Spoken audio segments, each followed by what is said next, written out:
अस्सलामु अलैकुम वरहमतुल्लाहि वबरकातुहू। अल्हम्दुलिल्लाहि रब्बिल आलमीन वल आक़िबतु लिल मुत्तक़ीन वस्सलातु वस्सलामु अला सय्यिदिल अंबियाइ वल मुरसलीन व अला आलिहि व अस्हाबिहि त्वय्यिबीन अत्ताहिरीन अम्मा बअद फ़अऊज़ु बिल्लाहि मिनश शैतानिर रजीम बिस्मिल्लाहिर रहमानिर रहीम तिलकर रुसुलु फ़द्दलना बअदहुम अला बअद मिनहुम मन कल्लमल्लाह व रफ़अ बअदहुम दरजात सदक़ल्लाहुल अज़ीम। गौसे आज़म बमने बेसरो सामा मददे क़िबले दी मददे काबे ईमा मददे इंतज़ारे करमे तुस्त मने ऐनी राए खुदा जुओ खुदा बीनो खुदा दा मददे बगिरदा बेबला उफ्ताद कश्ती ज़ईफ़ानो शकिस्ता रात पुश्ती बहक़्क़े ख़ाजे उस्मान हारून मदद कुन या मोइनुद्दीन चिश्ती मदद कुन या मोइनुद्दीन चिश्ती मदद कुन या मोइनुद्दीन चिश्ती। इंतहाई एहतिराम व अक़ीदत के साथ अपने और सारी कायनात की मरकज़ अक़ीदत अनीसे बेकसां चारासाज़े दर्दमंदा हम गरीबों के गम गुसार हम फ़कीरों की सरवत शहर यारे इरम ताजदारे हरम नौ बहारे शफ़ाअत शब असरा के दूल्हा नौशे बज़्म जन्नत दानाए सुबुल मौलाए कुल ख़त्मुर रुसुल खुसरवे खूबा सय्याहे लामका वजह कुन फ़का दुर्रिल्लाहिल मकनून सिर्रिल्लाहिल मखज़ून आलिमे मा काना व मा यकून आबो गिले अंबिया जानो दिले असफिया मतले हर सआदत मक्ते हर सियादत खुलासे कायनात फ़ख्र मौजूदात हुजूर अहमदे मुजतबा मुहम्मद मुस्तफ़ा अरवाहुना फ़िदा सल्लल्लाहु तआला अलैहि व आलिहि व सहबिहि व बारक वसल्लम की बारगाह बेकस पनाह में मेरे साथ मिलकर बुलंद आवाज़ से पढ़ें अस्सलातु वस्सलामु अलैका या रसूल अल्लाह, अस्सलातु वस्सलामु अलैका या नबी अल्लाह, अस्सलातु वस्सलामु अलैका या हबीब अल्लाह व अला आलिका व अस्हाबिका या नूर अल्लाह सल्लल्लाहु तआला अलैका वसल्लम। तू है वो गौस के हर गौस है शैदा तेरा, तू है वो गौस के हर गौस है शैदा तेरा, तू है वो गैस के हर गैस है प्यासा तेरा।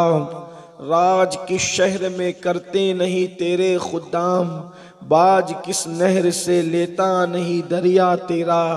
और एक मकाम पर कहते अल अमा कैर है ए गौस वो तीखा तेरा, अल अमा कैर है ए गौस वो तीखा तेरा, मर के भी चैन से सोता नहीं मारा तेरा।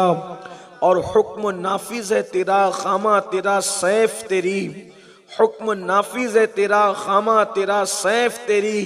दम में जो चाहे करे दौर है शाह तेरा, दम में जो चाहे करे दौर है शाह तेरा। और तू हुसैनी हसनी क्यों न मुहियुद्दीन हो, तू हुसैनी हसनी क्यों न मुहियुद्दीन हो। ऐ खिज़र मजमे बहरैन है चश्मा तेरा, और क्यों ना कासिम हो के तू इब्ने अबुल कासिम है, क्यों ना कासिम हो के तू इब्ने अबुल कासिम है।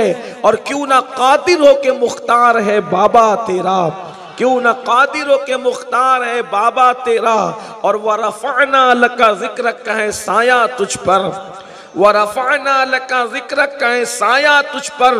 जिक्र ऊंचा है तेरा बोल है बाला तेरा, जिक्र ऊंचा है तेरा बोल है बाला तेरा। और इब्ने ज़हरा को मुबारक हो अरूसे कुदरत, हम कादरी पाए तसद्दुक मेरे दूल्हा तेरा, कादरी पाए तसद्दुक मेरे दूल्हा तेरा। और फरमाते मुस्तफ़ा के तने बेसाया का साया देखा, मुस्तफा के तने बेसाया का साया देखा, जिसने देखा मेरी जान जलवे ज़ेबा तेरा, जिसने देखा मेरी जान जलवे ज़ेबा तेरा। जो वली कब्ल थे या बाद हुए या होंगे, सब अदब रखते हैं दिल में मेरे आका तेरा। सारे अख्ताबे जहां करते हैं काबे का तवाफ, काबा करता है तवाफे दरे वाला तेरा। और नहीं किस चांद की मंजिल में तेरा जलवे नूर, नहीं किस चांद की मंजिल में तेरा जलवे नूर, नहीं किस घर के आईने में उजाला तेरा, नहीं किस घर के आईने में उजाला तेरा। और है रजा यूं न बिलक तू नहीं जैयत तो न हो, है रजा यूं न बिलक तू नहीं जैयत तो न हो, जैयदे सैयदे हर दैर है मौला तेरा। मुझको रुस्वा भी अगर कोई कहेगा तो यूं ही, हाँ वही ना वो रजा बंदे रुस्वा तेरा, हाँ वही ना वो रजा बंदे रुस्वा तेरा। आज की ये महफिल कुतुबुल अक़ताब, गौसुल अगवास, गयासुल कौनैन सैयदना शेख अब्दुल कादिर जिलानी बड़े पीर की याद में इनेकाद पजीर है। और माशाअल्लाह जो हमारा मिंबर है वो बहुत खूबसूरत, मुझसे पेशतर आपने दो खूबसूरत मनकबतें सिमात की, बहुत अच्छी मनकबतें थी। अल्लाह ताला कबूल करे। एक तो हमारे बिरादर जनाब सुल्तान भाई रजवी से आपने और उस्मान बरकाती साहब से, और फिर आपने एक अच्छा खूबसूरत इल्मी खिताब भी सिमात किया बिरादर अजीज हजरत मौलाना ज़हीर मिसबाही साहब से। और भी आपने जिन लोगों से सुना, मैंने इतने लोगों को सुना और आपने सबको सुना। अल्लाह सबकी मिदतों को कबूल करे, क्योंकि मुर्शिद गौस पाक फरमाते हैं कि जब तक मैं नहीं चाहता किसी की ज़बान पर मेरा नाम ही नहीं आता, तो जो ज़बान उनका जिक्र करे मुर्शिद गौस पाक का, तो गौस पाक ने चाहा है ना, तभी तो लोगों ने उनका जिक्र किया। और गौस पाक का जिक्र बड़ी अजीम चीज़ है। हज़रत मौलाना जमीलुर रहमान ने कहा था कि मेरे लब पे रात दिन है तेरा नाम गौस आज़म, मेरे लब पे रात दिन है तेरा नाम गौस आज़म, तेरे जिक्र से बने हैं मेरे काम गौस आज़म। अगर इंसान सच्चे दिल से उनको पुकारे तो गौसे पाक का नाम ही इंसान की बिगड़ी बनाने के लिए काफी है। गौस पाक रदी अल्लाह ताला मुर्शिद पाक, विलायत की कायनात में ऐसा वली हुआ ही नहीं। मेरे इमाम कहते हैं शुक्र के जोश में जो हैं वो तुझे क्या जाने, शुक्र के जोश में जो हैं वो तुझे क्या जाने, खिज्र के होश से पूछे कोई रुतबा तेरा। यानी गौस पाक का मर्तबा अगर पूछना है तो किसी अल्लम टल्लम मेरे गहरे से क्या पूछते हो, मैं और आप क्या बताएं गौस पाक का मर्तबा क्या है। बल्कि जो विलायत की मंजिल पर पहुंच चुके और वली होकर भी वो शुक्र की मंजिल में पहुंचे, इसलिए कि मंजिले शुक्र वलियों को नसीब होती है जब उन पर मोहब्बत इलाही का जोश और गलबा चढ़ता है, तो उस वक्त उनको शुक्र की कैफियत नसीब होती है। अब जो लोग शुक्र के जोश में पहुंच जाते हैं तो वो अपने आप को भी भूल जाते हैं। इमाम अहले सुन्नत कहते हैं कि वली होकर भी अगर कोई जोश शुक्र में हो तो उनको आपका मर्तबा क्या जाना। विलायत की मंजिल पर पहुंच कर भी गौसियत माप की शान आप अंदाजा करें, गौस पाक की शान का अंदाजा लगाएं आप कि शुक्र के जोश में जो है वो तुझे क्या जाने। अगर पूछना है तो किससे पूछे, खिज्र के होश से पूछे कोई रुतबा तेरा। अगर पूछना है तो जनाबे खिजर से पूछो। शेख अब्दुल हक मुहद्दिस देलवी लिखते हैं कि जब किसी ने हजरत खिजर अलैहिस्सलाम से मुलाकात की तो पूछा कि बताओ शेख अब्दुल कादिर जिलानी क्या है, उनका मकाम क्या है। तो हजरत खिजर ने उनका मकाम बयान किया कि उनसे पहले वैसा वली दुनिया में पैदा नहीं हुआ और उनके बाद उन जैसा वली कयामत तक दुनिया में पैदा हो नहीं सकता। ये सरकार गौसे पाक का मकाम है, ये आपका मर्तबा है। अल्लाह अकबर। तो मैं ये चाहूंगा कि सरकार गौसियत माप का मकाम और मर्तबा इमाम अहले सुन्नत ने जो बयान किया उसके हवाले से पढ़ूं। कहते हैं मुस्तफा के तने बेसाया का साया देखा, हुजूर अलैहिस्सलाम के जिस्म मुबारका का साया नहीं था जमीन पर। इस पर इमाम ने एक रिसाला भी लिखा कि हुजूर का साया जमीन पे नहीं था, लेकिन रसूलुल्लाह के तने बेसाया का साया हुजूर के पर्दा फरमाने के 450 साल के बाद दुनिया में आया। गौस पाक अपने जद्दे करीम, अपने नाना जान मुस्तफा जाने रहमत के जिसमें नाज़नीन के बेसाए का साया बनकर दुनिया में तशरीफ लाए, जिसमें बेसाया का साया बनकर तशरीफ लाए। और फिर कहते हैं दूसरे मिसरे में इमाम कि जिसने देखा मेरी जान जलवे ज़ेबा तेरा, या गौस जिसने आपका जलवा देख लिया गोया उसने मुहम्मदुर रसूलुल्लाह के जिसमें बेसाया का साया देख लिया।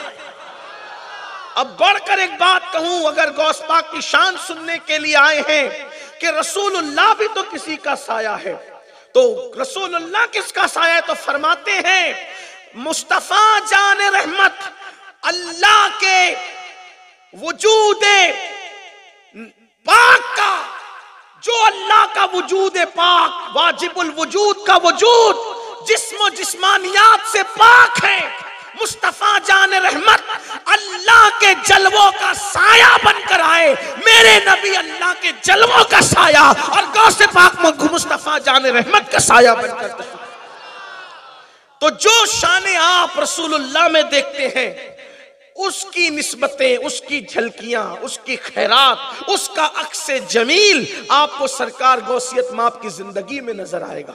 इसलिए कि अल्लाह कुरान मुकद्दस में फरमाता है तिलकर रसूल फद्दलना बअदहुम अला बाद, ये वो रसूल हैं हमने जिनमें बास को बास पर फजीलत अता फरमाई। मिनहुम मन कल्लम अल्लाह, बास वो जिनसे हमने कलाम किया। मुफस्सिरीन कहते हैं जिनसे कलाम किया वो कौन है? वो हजरत सैयदना मूसा अलैहिस्सलाम है। यानी कि मूसा अलैहिस्सलाम की इंतहाई शान क्या बयान की कि अल्लाह ने उनसे कलाम फरमाया और फिर फरमाया वरफ़अ बादहुम दरजात, बास वो हैं जिनको अल्लाह ने दर्जों बुलंद किए। तो दर्जों जिसको बुलंद किए वो कौन है? वो दर्जों जिसको बुलंद किए, जिसके कमाल की, जिसके जमाल की, जिसके उरूज की, जिसकी अजमत की, जिसकी बुजुर्गी की अल्लाह ने कोई हद बयान नहीं फरमाई। वो कायनात में एक शख्सियत है जिसको मोहम्मदुर रसूलुल्लाह कहते हैं।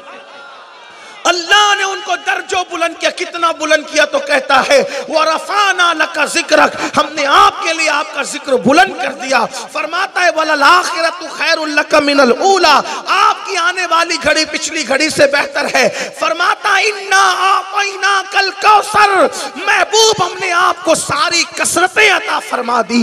इन्ना आतैना कल कौसर, अल्लाह पर सारी कसरत पाते ये हैं मेरे आका अलैहिस्सलाम के दीवानों, उनको दर्जों बुलंद किया।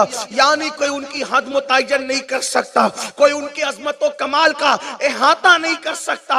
अल्लाह अल्लाह। अब देखना अल्लाह अकबर, बाज़ अंबिया के बारे में बताया कि रूहुल कुदुस से उनकी मदद की। जैसे ईसा अलैहिस्सलाम उनको मोजज़ा अता फरमाया, जैसे ईसा अलैहिस्सलाम किसी से कलाम किया, जैसे मूसा अलैहिस्सलाम। तो जैसे कायनात नबूवत है वैसे ही कायनात विलायत है। और कायनात विलायत क्या है? ये कायनात नबूवत का अक्से जमील है। सरकार गौसे पाक फरमाते हैं हर वली किसी न किसी नबी के कदम पर होता है। हर वली किसी न किसी नबी के कदम पर होता है। कोई हजरत मूसा के कदम पर है, कोई हजरत इब्राहिम के कदम पर है, कोई हजरत ईसा के कदम पर है।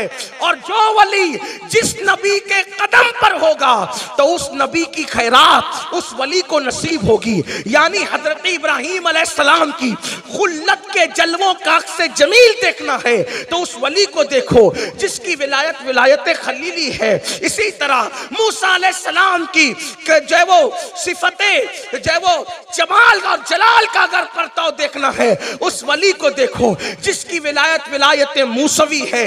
इसी तरह से अगर जनाब ईसा अलैहिस्सलाम के जलवों का अक्से जमील देखना है तो उस वली को देखो जिसकी विलायत विलायत ईसवी है।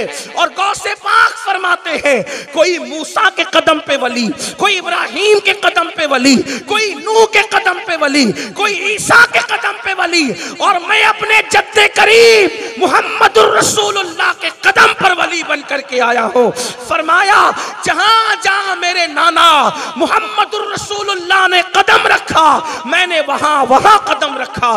एक मकाम ऐसा है कि जहां उन्होंने कदम रखा और मैंने कदम नहीं रखा, वो कौन सी जगह, उसी को नबूवत कहते हैं।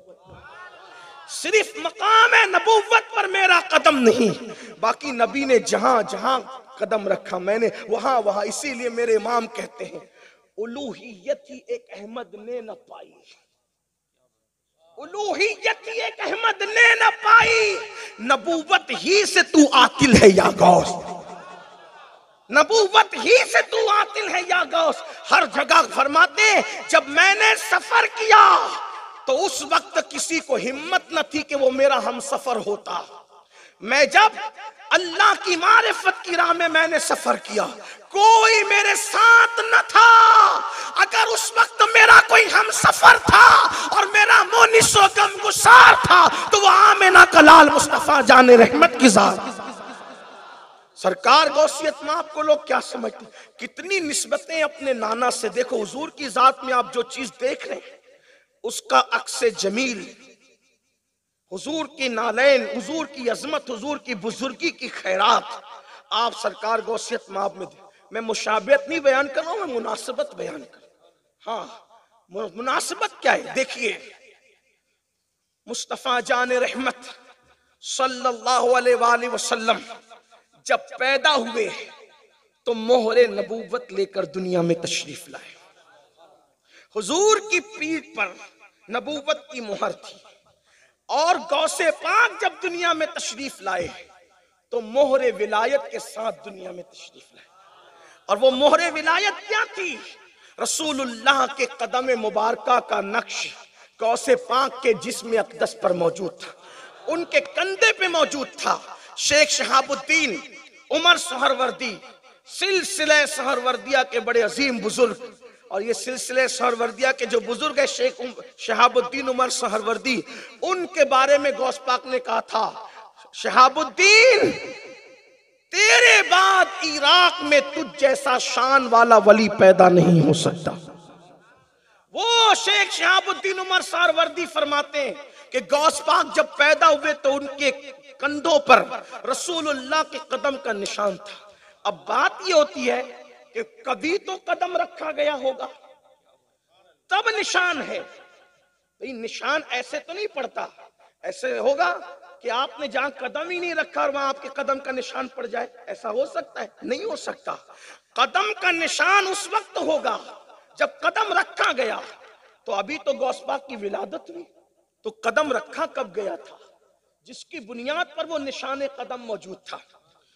कब रखा गया था? तो तोहफतुल कादरिया उठाकर आप देखें, या फिर फतावा रज़विया उठाकर आप देखें, या शेख अबुल मुआली को उठाकर देखें तो आपको पता चलेगा मुख्तलिफ कुतुब में मुख्तलिफ अंदाज से लिखा गया है। जिसका इतने मजमुआ में आपको बताऊं कि अल्लाहु अकबर सुन्नियों सुन्ना और पता करना गौस पाक की अजीम हस्ती का नाम है। लोग समझते क्या है गौस पाक को?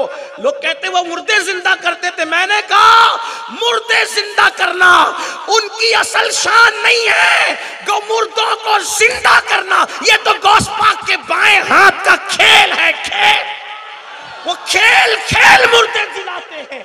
उनके खेल को उनकी अजमत की और बुजुर्गी की इंतहाई दलील न बना। उनकी अजमत क्या है, उनकी बुजुर्गी क्या है? सुनो, अल्लाह अकबर। जब मुस्तफा जान रहमत मेराज पर तशरीफ ले जाते हैं, कदम कब रखा गया वो अर्ज करना चाहता हूं।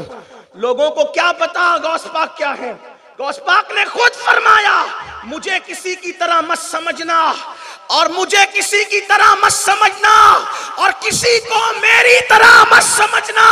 मैं अल्लाह के राजों में से एक राज बन करके आया। सिर्र वहदत का नाम है गौसे आजम रज़ी अल्लाह। अल्लाह के राजों में से एक राज का नाम है गौसे आजम। कोई समझे तो क्या समझे, कोई बताए तो क्या बताए, कोई कहे तो क्या कहे। ये जितनी बातें हो रही है ये सिर्फ उनकी अजमत के समुंदर के किनारे खड़े होकर हम सीपियां चुन रहे हैं, या उनकी अजमत के गुलिस्तान से हम कुछ पंखड़ियां तोड़ रहे हैं और हमारा दामन भर जाता है, लेकिन अभी वो गुलिस्तान के अंदर गुल बाकी रहते हैं। और दुनिया में जब लोग आएंगे तो उनकी अजमत और बुजुर्गी के चर्चे करते रहेंगे, लेकिन कोई उस मकाम तक ना पहुंच सकेगा।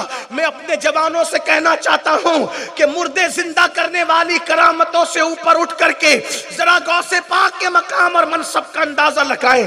फरमाते मेरे नाना मोहम्मदुर रसूलुल्लाह ने जहां जहां कदम रखा मैंने वहां वहां कदम रखा। तो हुजूर का कदम तो अर्श पर भी गया, हुजूर का कदम तो अर्श पर भी, तो क्या आपका कदम भी गया? हमारा अकीदा है सुन्नियों का बिल्कुल गया, लेकिन फर्क इतना था कि हुजूर जिस्म के साथ गए और गौसे पाक रूह के साथ गए। फर्क ये इसलिए कि फर्क नबूवत और फर्क मरातिब भी तो है ना। कहां गए रसूलुल्लाह? अर्श पर। गौस पाक की रूह अक़दस भी वहां थी। कहां? जहां जिब्रील के पर जलते हैं, जहां कैफ के पर चलते हैं। ठीक, मेरे इमाम कहते हैं थके थे रूहुल अमी के बाजू, कहां वो दामन कहां वो पहलू, रिकाब छूटी उम्मीद टूटी, निगाहे हसरत के वलवले थे। रसूलुल्लाह अर्श पर, न रफरफ न बुराक न जिब्रील। ठीक, अगर इसकी तफसील आपको देखना है तो आप फतावा रज़विया की तरफ रुजू करें, सारे इश्कालात का जवाब वहां उन्होंने दिया है मेरे इमाम ने। किसी ने कहा वो कैसे पहुंच गए, इमाम ने फरमाया कि और भी लोग पहुंचे थे। हाँ, अरे तू भी पहुंच जाता है, अगर तू वुजू करके सोता है तो तेरी रूह भी पहुंचती है अर्श के नीचे, लेकिन वो नीचे पहुंचती है, वो ऊपर पहुंचे। हाँ, क्योंकि तू मुरीद है, वो मुर्शिद है। तुझे अपनी रूह के पहुंचने पर वो नहीं, ताज्जुब नहीं, और उनकी रूहें पहुंची तो तू जो है वो उछल कूद करता है। कैसे पहुंचे? जो अल्लाह तुझे पहुंचाता है नीचे, उस अल्लाह ने उनको ऊपर पहुंचाया। हाँ, लेकिन क्योंकि तू रूह में, तेरी रूह गुनाहों से गंदी है, तो तुझे इदराक नहीं होता कि पहुंचा कहां हो। लेकिन उनकी रूह तो ऐसी लतीफ थी, तो वहां सारी चीजें पता हो रही है, सारी चीजों का पता चल रहा है। तो अब रूह गौसे आजम पहुंची अर्श पर। फरमाते हैं गौस पाक खुद कहते हैं कि मेरे नाना अर्श से काबा कौसैन की तरफ जाना चाहते थे, तो मैंने अपना कंधा पेश किया। कंधा मैंने अपना पेश किया और उन्होंने अब मेरे कंधे पर अपना कदम रखा। पैदा होने से पहले कदम रखा गया और पैदा होने के बाद वो कदम लेकर के आए। और फिर अल्लाह से अर्ज की, मौला ये जवान की तरफ मेरा दिल खिंचता है, ये कौन है? तो जवाब आता, महबूब ये आपका बेटा है, ये आपका बेटा है। और कैसा प्यारा बेटा है। फरमाया जो मकाम कायनात नबुव्वत में आपको अता किया है, वो मकाम कायनात विलायत में इस अब्दुल कादिर जिलानी को अता किया। तो रसूलुल्लाह ने अर्ज की, मौला मेरा कदम इसने अपनी गर्दन पर लिया है, कायनात के वली इसका कदम अपनी गर्दन पर लिया। ये सरकार गौसियत माब है। अब यह एक बात सोचना, इमाम अहले सुन्नत का शेर इस एंगल से आप समझने, आपको समझ में आएगा। जब गौसे पाक का कदम पहुंचा अर्श पर, तो अर्श का निचला हिस्सा आलमे जो दुनिया, आलम से ना, दुनिया से, कायनात से निचला हिस्सा, ठीक, और ऊपर का हिस्सा आलम अम्र से है। तो जब गौस पाक अर्श पर गए रूहानी तौर पे, तो अर्श के ऊपर तो कुछ है नहीं, सारी कायनात कहाँ है? बोलिए, नीचे। सितारों की अंजुमन, चांद की कायनात, सूरज की कायनात, इंसानों की कायनात, जिन्नातों की कायनात नीचे। तो गौस पाक की रूहानियत वाले कदम जब ऊपर गए, तो मेरे इमाम ने उसको देख के कहा, वाह क्या मर्तबा, वाह क्या मर्तबा ए गौस है बाला तेरा। जितने ऊंचे ऊंचे थे सबके सर कहां रहे? हाय हाय, कहां रहे? जितने ऊंचे ऊंचे थे सबके सर कहां रहे? ऊंचे ऊंचों के सरों से कदम आला तेरा। जहां औरों का तसव्वुर नहीं गया वहां रूहानी तौर पर अल्लाह ने आपको पहुंचा दिया। ऊंचे ऊंचों के सरों से कदम आला तेरा। और सर भला, जब कदम की शान ये है तो सर भला क्या कोई जाने के है कैसा तेरा। औलिया मलते हैं आंखें, वो है तलवा तेरा। औलिया मलते हैं आंखें।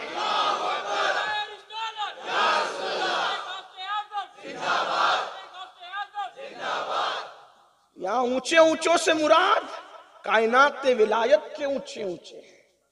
हाँ, ऊंचे ऊंचों के सरों से कदम आ। सारे ऊंचों के सरों से कितना आला। जहां औरों का ख्याल न जाए वहां मेरे मुर्शिद गौस पाक जाए, उनकी रूह पाक जाए। तो रसूलुल्लाह मोहरे नबूवत लेकर आए, गौसे पाक मोहरे विलायत लेकर। दूसरी निस्बत, जिस साल रसूलुल्लाह पैदा हुए, बल्कि जिस दिन, उस दिन जितने बच्चे पैदा हुए सब बेटे पैदा हुए। उस साल में जितने बच्चे पैदा हुए सब बेटे पैदा हुए। ये हुजूर की शान है। हुजूर के अक्से जमील, उनके जिसमें बेसाया का साया।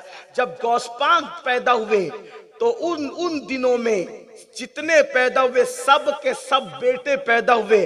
और अल्लाह ने सबको मकाम विलायत अता फरमाया, सबको मकाम विलायत अता फरमाया।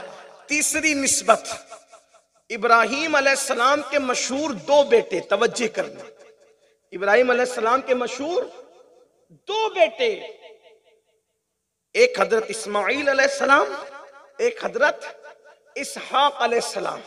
इस्माइल बड़े बेटे, इसहाक छोटे बेटे। इस्माइल नबी, लेकिन इस्माइल अलैहिस्सलाम के बाद नीचे नीचे नीचे नीचे नीचे आए तो पूरी नस्ल खामोश है, चुप है, कोई मशहूर नबी नजर नहीं आता। लेकिन इसहाक नबी, याकूब नबी, यूसुफ नबी, नीचे आए तो मूसा नबी, यूशा नबी, हारून नबी, दाऊद नबी, सुलेमान नबी, अय्यूब नबी, जुल्किफल नबी, उज़ैर नबी, हजरत ईसा नबी। बड़े बेटे की नस्ल खामोश, छोटे बेटे की नस्ल में नबूवत के डंके बज रहे हैं। कायनात ने सोचा कि क्या बड़े बेटे की नस्ल गुमनाम हो जाएगी, मिट जाएगी? तो कुदरत ने कहा नहीं, एक ऐसा पैदा करेंगे कि उन सब पर एक ही को गालिब कर देंगे। और एक पैदा करेंगे मगर नबियों का सरदार बनाकर पैदा करेंगे। तो बड़े बेटे की नस्ल में एक पैदा किया, लेकिन उन सबसे आला पैदा किया। सबसे आला वो आला हमारा नबी, सबसे बाला वो आला हमारा नबी, अपने मौला का प्यारा हमारा नबी, दोनों आलम का दूल्हा हमारा नबी, खल्क से औलिया, औलिया से रसूल और रसूलों से आला हमारा नबी। नस्ल इस्माइल खामोश थी, लेकिन एक पैदा किया और सबका सरदार बनाकर पैदा किया। और जब वो आए तो ऐसे डंके बजे कि कायनात में नस्ल इस्माइल की अजमत और बुजुर्गी का गलगला हो गया और लोग हैरान रह गए। इतने दिन तक नस्ल खामोश थी, ऐसा लगता था समुंदर में खामोशी क्यों है? तो कहा किसी बड़े तूफान का ऐलान हो रहा। तो फिर आए ना वो नबियों के सरदार बनकर। अब निस्बत देखो, रसूलुल्लाह के भी दो बेटे, एक हसन और एक हुसैन। सुल्बी बेटे तो मोहम्मद, हजरत सुल्बी बेटे तो इब्राहिम और कासिम भी हैं, और बेशक वो बेटे हैं, लेकिन अबना अना व अबना अकुम के एतबार से हुजूर के दो बेटे, हसन इमाम। यहां इमाम बमाना गौसियत कुबरा, मकाम गौसियत, हसन इमाम। लेकिन हसन के बेटे हसन मुसन्ना वो इमाम नहीं, उनके बेटे अब्दुल्ला अल महज वो इमाम नहीं। क्यों? इस एतबार से इमाम नहीं, गौसियत कुबरा के एतबार से। लेकिन मेरा तो ईमान है कि नबी के घर में पैदा होने वाला बच्चा भी इमाम होता है। इमामत का इनकार इस माना में नहीं कि वो सरदार नहीं, ऐसा नहीं। गौसियत कुबरा इमामत बमाना, यहां गौसियत कुबरा इमाम हसन इमाम, उनकी नस्ल में नीचे नीचे कोई इमाम नहीं। इस गौसियत कुबरा के एतबार से बड़े बेटे की नस्ल खामोश, चुप चुप चुप खामोश। छोटे बेटे हुसैन इमाम, ज़ैनुल आबिदीन इमाम, बाकर इमाम, जाफर इमाम, मूसा काजिम इमाम, अली रजा इमाम, तकी इमाम, नकी इमाम, हसन अस्करी इमाम। वहां बड़े बेटे की नस्ल चुप है, यहां बड़े बेटे की नस्ल चुप है। समुंदर में खामोशी क्यों है? तो कहा किसी बड़े तूफान का ऐलान हो रहा है।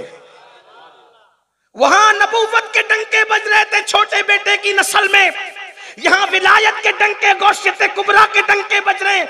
एक के बाद एक, एक के बाद एक, एक के बाद एक, नस्ल खामोश नहीं रही। सब के सब गौसियत कुबरा के मनसब पर फाइज हुए, सब के सब गौसुल वक्त हुए, कुतुबुल वक्त हुए, अल्लाह वब्बल गौसुल अगवास हुए। लेकिन बड़े बेटे की नस्ल खामोश थी। लोग हंस रहे थे कि बड़े बेटे की नस्ल गुमनाम हुई तो कहीं खत्म ना हो जाए। वहां बड़े की नस्ल में एक पैदा किया, नबियों का सरदार बनाकर। यहां बड़े बेटे की नस्ल में एक पैदा किया, वलियों का सरदार बना। एक आया वलियों का सरदार बना। निस्बत देखें,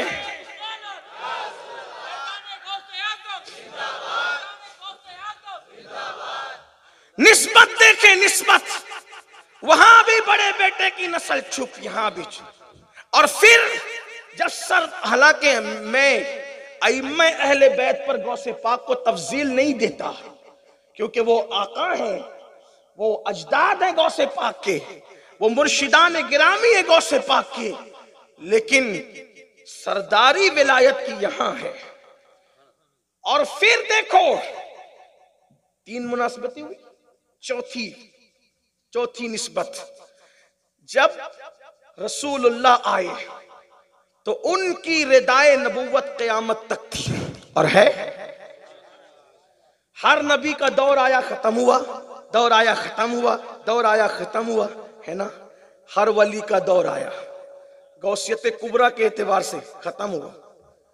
जब जाफर सादिक गौस बन करके आए तो इमाम बाकिर के गौसियत का दौर जो दुनिया में जाहिरी तौर पे था वो खत्म हुआ, क्योंकि वो आए तो वो खत्म हुआ। यही है ना, यही है। ये जो कहा गया ना, मेरी उम्मत के उलमा का इख्तिलाफ रहमत है, मेरी उम्मत के उलमा का इख्तिलाफ रहमत है।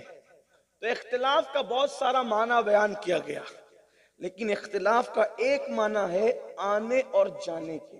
जैसे कि कुरान कहता है, इन्ना फी खल्किस समावाति वल अर्द वख्तिलाफिल लैली वन नहार लआयातिल लिउलिल अलबाब,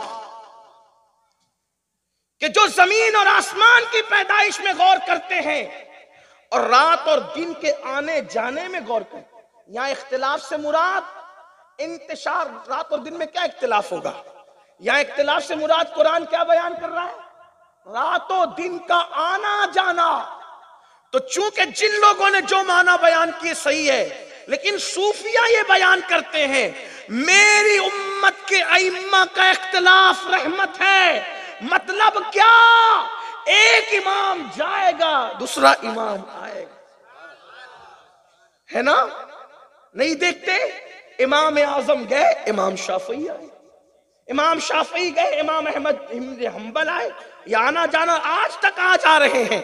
तो देखो, ये जो अइम्मा है, ज़ैनुल आबिदीन गए, इमाम बाकिर आए, उनकी जगह पर इमाम बाकिर गए, जाफर सादिक आए, जाफर सादिक गए, मूसा काजिम आए। ये तो है ना, आना जाना लगा रहमत, उनके आने जाने में रहमत है। लोगों ने इख्तिलाफ का माना और भी लिया, वो भी सही है, उस पर कोई बात नहीं करता। लेकिन एक माना सूफिया के नजदीक ये भी है कि अइम्मा का आना जाना लगा रहेगा। तो जो आया उसने दूसरे की रिदाए गौसियत को गोया के दुनिया से समेटा और फिर उसका दौर आया। जैसे इमाम ज़ैनुल आबिदीन का दौर था, रिदाए गौसियत के हवाले से जब मोहम्मद बाकिर गौस हुए तो रिदाए गौसियत इमाम ज़ैनुल आबिदीन की समेट दी गई और होना भी यही था।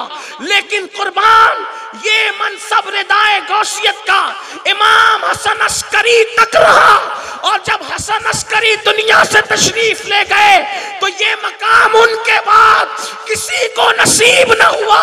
ये मकाम नसीब हुआ है तो सिर्फ सरकार गौसे आज़म शेख अब्दुल कादिर जिलानी को नसीब हुआ है, और वो फरमाते हैं कि सबके सूरज निकल कर डूब गए लेकिन क़यामत तक मेरा सूरज कायम रहेगा। हुजूर की रिदाए नबूवत क़यामत तक फैली हुई है, गौसे पाक की रिदाए गौसियत क़यामत तक फैली हुई है। जब तक ज़ुहूर महदी नहीं होगा उस वक्त तक गौसे आज़म की रिदाए विलायत फैली, उनकी रिदाए गौसियत फैली हुई है। इसीलिए तो मेरे इमाम कहते हैं मुर्ग सब बोलते हैं, बोल के चुप होते हैं, हासिल एक नवा संजा रहेगा। पांचवी निस्बत, कायनात नबूवत में सबसे ज्यादा उम्मती किसी के हुए तो मेरे नबी सैयदुल अंबिया के। आका फरमाते क़यामत के दिन 120 सफ़े लगेगी, 120 में से 40 सफ़े सबकी होगी और 80 सफ़े तन्हा मोहम्मदुर रसूलुल्लाह की। सबकी 1,24,000 कमोबेश, सबकी मिला के कितनी? 40। और हुजूर की उम्मत की कितनी? तन्हा हुजूर की उम्मत की कितनी? सबसे ज्यादा उम्मती किसके हुए? नबुव्वत की कायनात में सबसे ज्यादा उम्मती मेरे नबी के। विलायत की कायनात में सबसे ज्यादा मुरीदीन जिसके हुए वो शेख अब्दुल कादिर जिलानी है। किसी भी सिलसिले का मुरीद हो कहीं ना कहीं कादरियत आपको टच मिलेगी। इसीलिए मेरे इमाम कहते हैं मजराए चिश्त बुखारा वो इराको अजमेर, मजराए चिश्त बुखारा वो इराको अजमेर, कौन सी किश्त पे बरसा नहीं झाला तेरा, कौन सी किश्त पे बरसा नहीं झाला तेरा। किसी भी सिलसिले के बुजुर्गों को उठा के देख लो आपको गौसियत का फैजान मिलेगा। साबिर कलियर कौन है जिसने अपना जनाजा खुद पढ़ाया? उनके अब्बा का नाम अब्दुल रहीम अब्दुल सलाम है, उनके अब्बा का नाम अब्दुल वहाब जिलानी है, उनके अब्बा का नाम शेख अब्दुल कादिर जिलानी है। देख लें आप साबरिया पाक सिलसिला साबरिया में गौस पाक का फैज। हजरत महबूब इलाही को चिश्ती होने के बाद खिलाफत हुजूर गौसे पाक की खानकाह से मिली। इसी तरीके से हजरत बाए मिल्लत व दीन ख्वाजा बहाउद्दीन नक्शबंद को अल्लाह अकबर विलादत के 150 साल पहले मेरे गौस ने उनका हिस्सा अता कर दिया। इसी तरह शेख शहाबुद्दीन उमर सरवर्दी तो पैदा ही मेरे गौस की दुआओं से हुए, नेमतें उनको गौसे पाक से मिली। गोया के सारे सिलसिलों में जो फैजान है वो मुर्शिदी गौसे पाक का है। चाहे आप सिलसिले रिफाइजा उठाकर देखें, दसूकिया उठाकर देखें, तबकातिया उठाकर देखें, शाज़िलिया उठाकर देखें, कलंदरिया उठाकर देखें, शहबाजिया उठाकर देखें, तैगिया उठाकर देखें, जहांगीरिया उठाकर देखें, अशरफी सिलसिला देखें, बरकाती सिलसिला देखें, रज़वी सिलसिला देखें, सारे सिलसिलों में गौसे पाक का फैजान। मखदूम अशरफ चिश्ती है, पीवर चिश्ती, लेकिन उन्होंने जिसको जानशीन बनाया है वो अब्दुल रज़्ज़ाक नूरुल ऐन भी बेटा शेख अब्दुल कादिर जिलानी का। कौन ऐसा है जिसने मेरे गौस की तारीफ नहीं की? कायनात नबुव्वत में हर नबी मेरे नबी की तारीफ कर रहा है और कायनात विलायत में हर वली मेरे गौस की तारीफ कर रहा है। गरीब नवाज की तरफ से आवाज आ रही, या गौस मुअज़्ज़म नूरे हुदा मुख्तार नबी मुख्तार। मुझे हैरत होती है, कुछ लोग कहते हैं हम भी चिश्ती हैं। मैंने कहा तुम कब से चिश्ती हुए? पूरी दुनिया में तो हमसे लड़ते थे चादर चढ़ाने पर, हैं? जब से सऊदी से पैसा बंद हुआ तुम चिश्ती हो गए। और चलो ठीक है, चिश्ती बनते हो ना। हम पूछते हैं गरीब नवाज से तुम्हारा रिश्ता काहे का है? कोई किसी को अब्बा कहेगा तो अब्बा होगा जब तक के खून ना हो।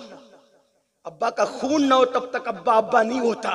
ठीक, तो अगर गरीब नवाज आपके पीर हैं तो जो अकीदा गरीब नवाज का है वही अकीदा आपका भी होना चाहिए। यही तो है ना। अब गरीब नवाज गौस पाक को क्या कह रहे हैं? या गौस। आप तो या रसूल अल्लाह पे चिढ़ते हो, आप गला फाड़ के कहते हो या कहना जायज नहीं है। हम कहते हैं कैसे जायज नहीं? गरीब नवाज से पूछना जिसने 90 लाख को कलमा पढ़ाया। अजमेर मुकद्दस में बैठ करके या गौस कह रहे हैं। पता चला या गौस हिंदुस्तान से कहना हमने किसी मौलवी की बिदत नहीं ली, ये 90 लाख को कलमा पढ़ाने वाले गरीब नवाज का तरीका है। हिंद में बैठ के या गौस कह रहे हैं। कोई कमी थी उनको जो या गौस क्या कह रहे हैं? या गौसे मुअज्जम, इज्जत वाले मेरे गौस। फिर कहते नूरे हुदा। आप नबी को नूर नहीं मानते, गौस पाक को तो गरीब नवाज नूर मान रहे हैं, इसलिए कि उस घराने का बच्चा बच्चा नूर है। लोग कहते हैं इमाम अहमद रजा की बात क्यों करते हो? मैंने कहा इमाम अहमद रजा ने घर की नहीं बोली, गरीब नवाज की बोली। क्या कहा? या गौस मुअज्जम, ऐ इज्जत वाले गौस, नूरे हुदा, आप हिदायत का नूर है। और क्या बिजली गिराई है कसरे नजदियत पर और नजद के घोंसलों पर। नशेमन तो नहीं कहूंगा इसलिए कि घोंसले ही है, नशेमन कहां है? कहा अल्लाहु अकबर, या गौस मुअज्जम नूरे हुदा, ऐ मेरे इज्जत वाले गौस, आप हिदायत का नूर है। और कहते मुख्तार नबी, मुख्तार खुदा, आप नबी के भी मुख्तार है और अब खुदा के भी मुख्तार है। देखा, गौस पाक को मुख्तार मान रहे कौन? गरीब नवाज। ये अहले सुन्नत का अकीदा है।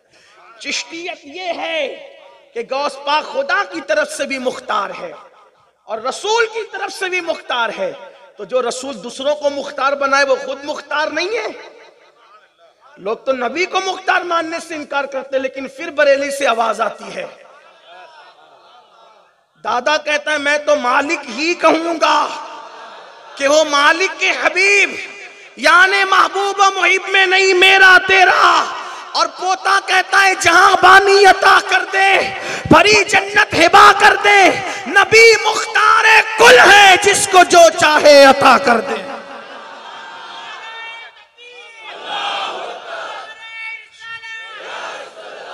गरीब नवाज ने गौस पाक को मुख्तार कहा तो आला हजरत ने भी वहीं से मसलक लिया। आला हजरत का मसलक सौदागिरान से नहीं है, आला हजरत का मसलक गरीब नवाज से है। गरीब नवाज ने कहा ना मुख्तार। अब देखो ये मुख्तार कैसे कहते? कहते क्यों ना कासिम हो। कासिम कहते बांटने वाले को। क्यों ना कासिम हो कि तू इब्ने अबुल कासिम है। क्यों ना कासिम हो, आप बांटने और तकसीम करने वाले क्यों ना हो, क्योंकि आप इब्ने अबुल कासिम है, आप अबुल कासिम के बेटे हैं। और फिर कहते क्यों ना मुख्तार, क्यों ना कादिर हो कि मुख्तार है बाबा तेरा।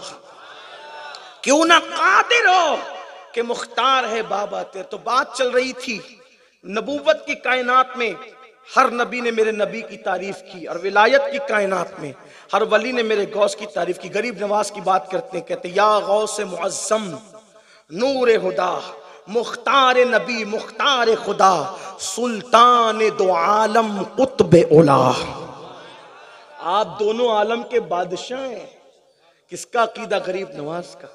आप दोनों आलम के बादशाह हैं। सुल्तान दो आलम कुतुब उला, हैरात जलालत अर्द समा।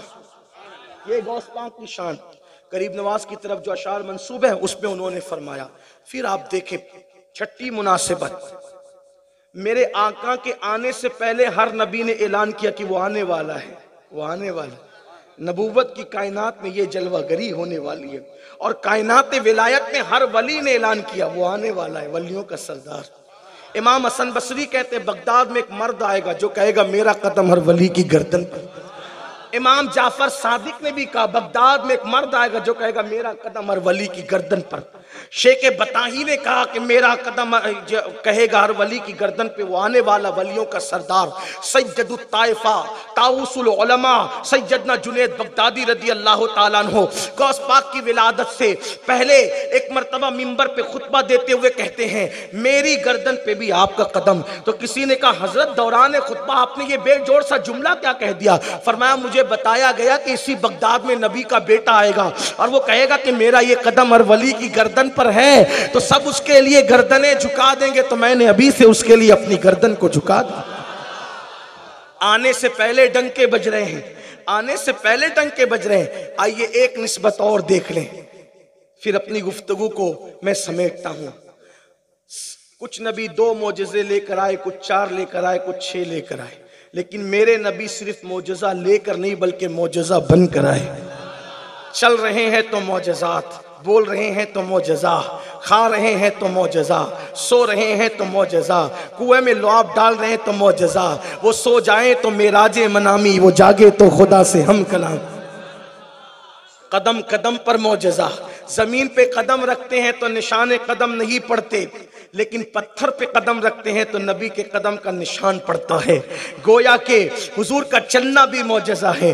तो जिस्म का साया नहीं पड़ता, सर के ऊपर बादल साया करता है, जिस्म से पसीने के अंदर खुशबू आती है, मुश्क से ज्यादा खुशबू आती है ना। ये सारी बातें नबूवत मोजज़ा बनकर आए।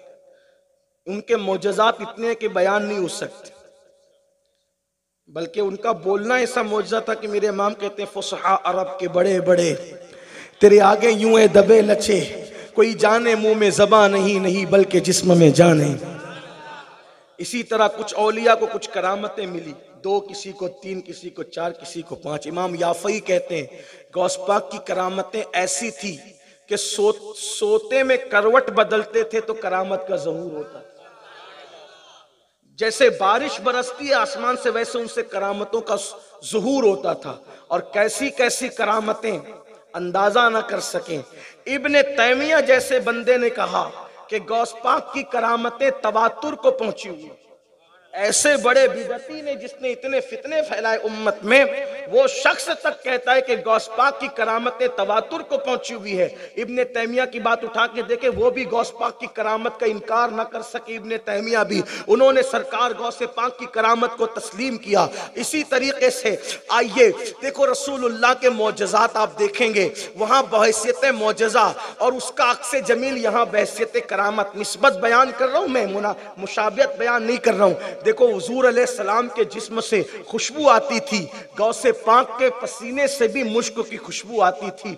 रसूलुल्लाह जब वो क़ज़ाए हाजत फरमाते थे तो जमीन पर वो पड़ा नहीं रहता था, जमीन उसको निगल जाती थी और वहां भीनी भीनी खुशबू आती थी। जब गौसे पाक भी क़ज़ाए हाजत फरमाते, देखो नाना के कदम पे कदम रखने की बरकत, क्या जलवा मिला था, जिसमें बेसाये के साये को क्या जलवा मिला था कि वहां भी जो है फजलात निगल लिए जाते थे।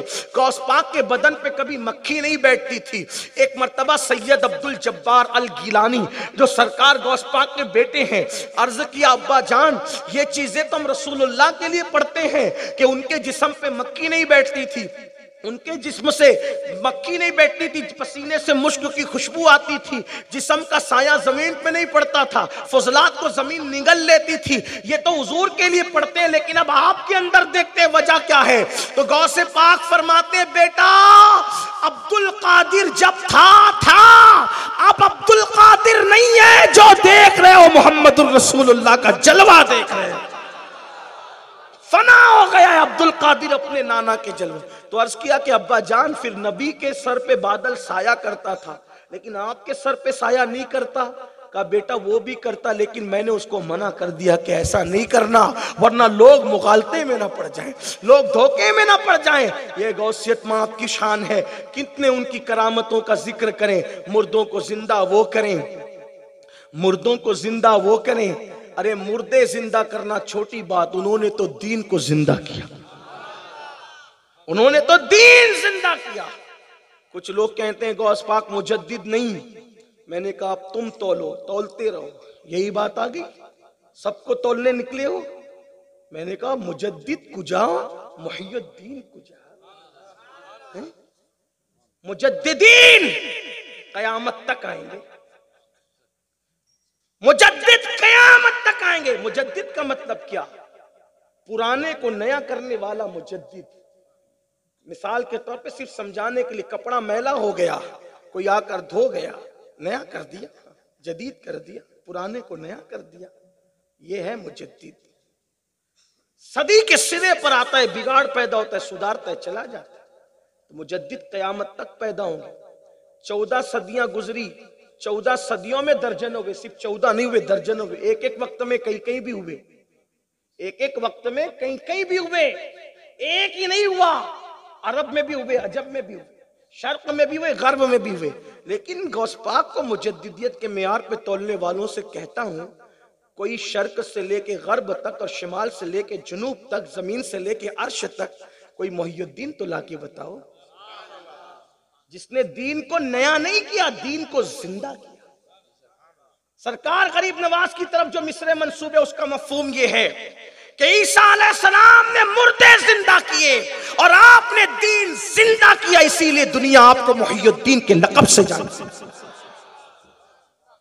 उन्होंने दीन जिंदा किया, मेहनत की, काविशें की, कोशिशें की। उनकी मेहनतों का जिक्र आएगा तो बहुत वक्त जाएगा, लेकिन करामतों का ज़ुहूर बहुत हुआ। कैसी कैसी करामत, आज तक कुछ करामतों का असर बाकी है। एक मर्तबा दरियाए दजला में सैलाब आ गया। बगदाद वाले आए, कहा या गौस, दजला में सैलाब आया है। गौस पाक अपना असा लेकर चले और जाके दरिया में असा गाड़ दिया, फरमाया इसके आगे ना बढ़ना। वो तारीख है और आज की तारीख है, कितना भी पानी आता है, जो निशान गौस पाक ने मुतय्यन किया था, आज भी उसके आगे बढ़ नहीं पाता। चले एक निस्बत और बयान कर दें, 7वीं निस्बत, और उसके बाद गुफ्तगू को मुकम्मल करें। बैतुल मुकद्दस इस्लामी तारीख में 2 मरतबा आजाद कराया गया। बैतुल मक़दिस इस्लामी तारीख में कितनी मरतबा आजाद हुआ? 2 मरतबा। एक बार रसूलुल्लाह के तैयार करदा अफराद ने आजाद कराया और दूसरी मरतबा गौसे आजम के तैयार करदा अफराद ने आजाद कराया। या यूं कह ले मजाजन अपने ज़ौक़ के मुताबिक कि पहली बार जिन्होंने बैतुल मुकद्दस आज़ाद कराया वो रसूलुल्लाह के मुरीदीन थे, जिन्होंने दूसरी मरतबा आज़ाद कराया वो गौसे पाक के मुरीदीन थे। गौसे पाक इंसानियत साज इंसान थे, इंसान साज इंसान। आपने इंसान, रसूलुल्लाह ने जो इंसान तैयार किए उनकी तादाद 1 लाख से ज्यादा है। कितनी है? गौस पाक ने अपने मदरसे में जिन लोगों को पढ़ाया, आलिम बनाया, फकीह बनाया, वो कितने लोग थे? हर साल गौस पाक के मदरसे से 3000 उलमा फारिग होते थे। कितने फारिग होते थे? 3000 उलमा। और 37 साल तक ये सिलसिला चलता रहा फरागत का।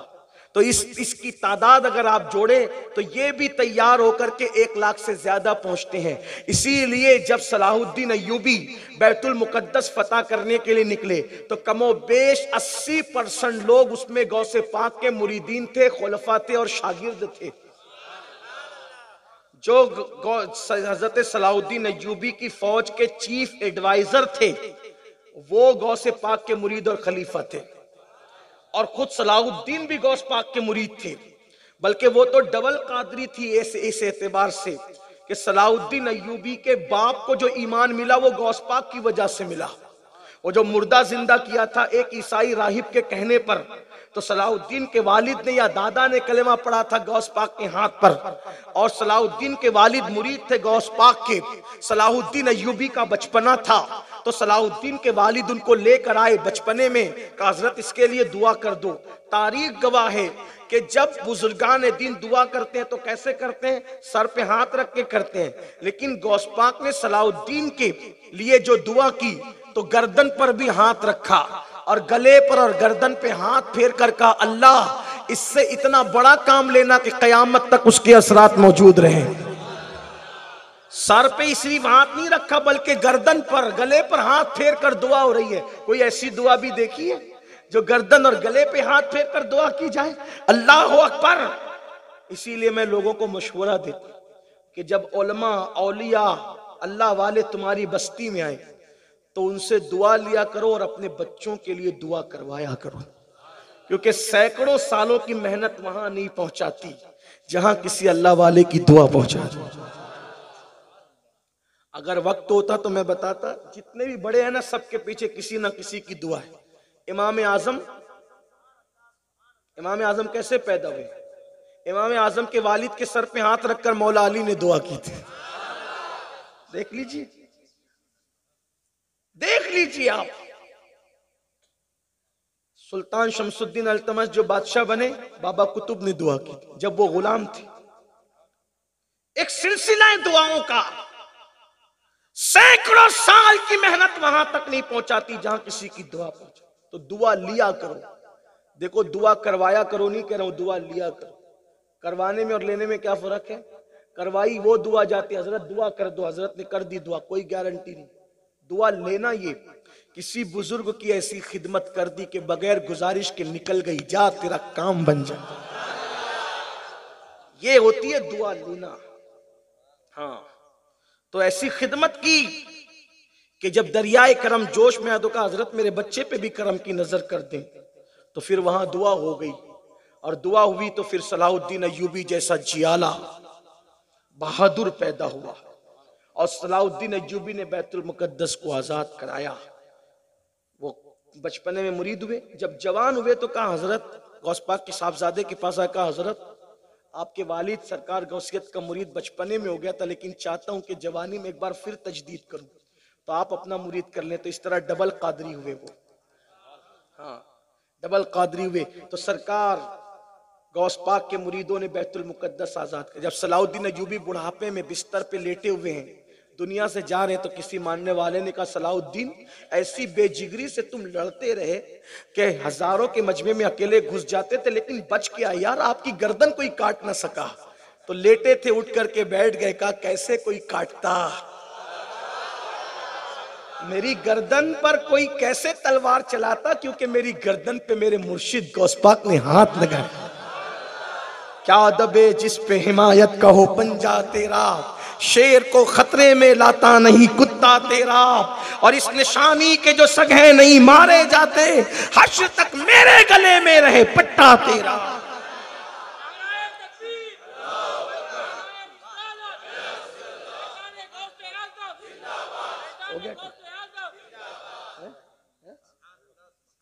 एक निस्बत और सुन ले, मैं खत्म कर रहा था, लेकिन ये खतरी लोगों ने कहा जो मेरे लिए खतरा भी बन सकते हैं कभी, अगर आगे नहीं बढ़ाऊं बात तो इसलिए एक बात पेश कर रहा हूं। हाँ, क्या एक निस्बत और, हुजूर अलैहिस्सलाम जब खिताब फरमाते तो हुजूर के खिताब के वक्त जितना बड़ा मजमा रहता, पहले वाला बैठकर जैसे सुनता वैसे आखिरी वाला भी सुनता। यहां तो माइक बंद हो जाए तो मुकर्रिर साहब को ही अपनी जबान बंद करनी पड़ती है। कल ऐसे ही हो गया, दावत में गए तो माइक बंद हुआ तो उतनी देर तक हमें चुप बैठना पड़ा। तो हमने यही उन्वान छेड़ा था, गौस पाक नबी के तने बेसाया का साया।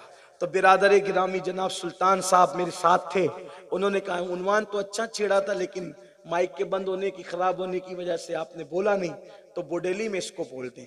तो मैंने उनकी फरमाइश पर ये उन्वान छेड़ा, वरना मेरा दिल आज चाह रहा था कि मैं गौस पाक की मकाम महबूबियत का जिक्र करूं, लेकिन बहरहाल मुझे बहुत ख्याल रहता है अपने दोस्तों का, अपने अहबाब का, क्योंकि मेरा नज़रिया ये है कि सजदों की कसरत से जितनी जल्दी अल्लाह नहीं मिलता, उतना दिलों को खुश करने से अल्लाह मिलता है। मेरा दिल ये चाहता है कि मैं दिलों को खुश करता रहूं, इसलिए कि अल्लाह तक पहुंचने का रास्ता दिलों से होके गुजरता है। और आपको भी कहता हूं, अगर अल्लाह से मिलना चाहते हो तो बंदों को खुश करो, अल्लाह खुश हो जाएगा, अल्लाह राजी हो जाएगा। चले बात वो जो करने चला था अर्ज कर दूं ताकि बात मुकम्मल हो। हुजूर का मोजज़ा जो पहला सुनता, जो पहला बंदा सुनता आखिरी, अरफात के मैदान में 1 लाख से ज्यादा लोग थे अरफात के मैदान में, लेकिन हुजूर का मोजज़ा लोगों ने देखा। पहला बंदे ने जो सुना वो आखिरी बंदे ने भी सुना। ठीक, ये मोजज़ा मेरे नबी का बतौर एक करामत मेरे नबी की तरफ से गौस पाक को अता हुआ, इसलिए कि उम्मत के औलिया की करामतें उसी नबी के मोजज़ात का हिस्सा है। कैसे हिस्सा है बताऊं?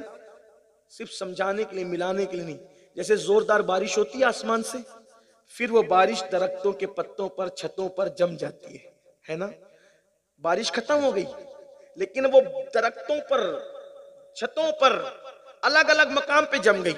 अब हवा आती है तो वो बचे कुचे कतरे जो टपकते हैं ना, तो वो उसी बारिश का हिस्सा, कोई नई बारिश नहीं, उसी का वो।